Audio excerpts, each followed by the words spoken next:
What is going on, guys? It is BenQ here, back with a new guide. Now, in this guide, we'll be talking about one in-depth 1v1v2 situation and how you should play it out. So guys, let's get to this guide.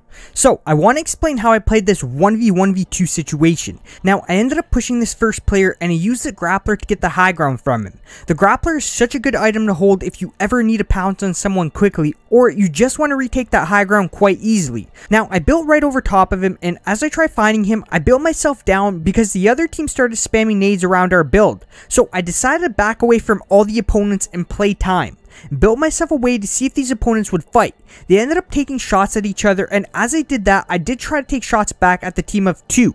So my goal was to see if I can maybe down, then eliminate one of the team of 2 players. That way it turns out to be a 1v1v1. You'll usually want to avoid fighting the solo if you know the team of 2 is close by.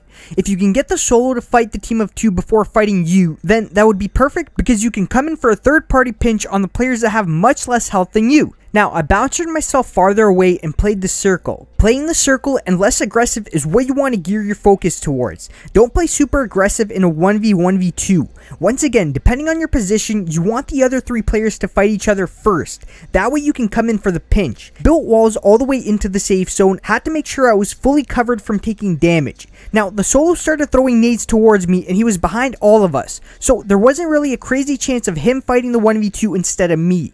I did put on some damage and decided to try going for the finisher on him. He was getting pushed in by the storm and getting pressure applied from me, so he ended up dying to the storm and I looted him up for anything else I needed. Now, I ended up switching my grappler for a heavy sniper. This depends on how good you are with sniping. If you can hit most of your shots, then switching it out might be your better bet because you can down a player without taking any damage, which results in a 1v1.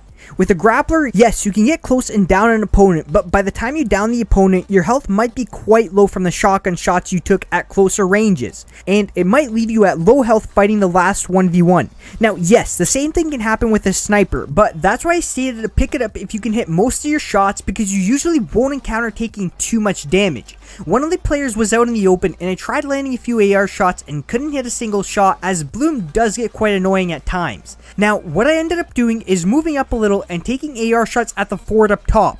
After taking a few shots at the fort, switch to your sniper before your opponent even peeks. He will usually try shooting back, but what he doesn't realize is that you've baited him into peeking right into your sniper shot. It's a super good way of baiting for that shot. Now, you want to push up not to allow the revive to happen. As I pushed, the last player started taking shots at my builds. So what you want to do is wait and keep rebuilding your structure until he stops shooting.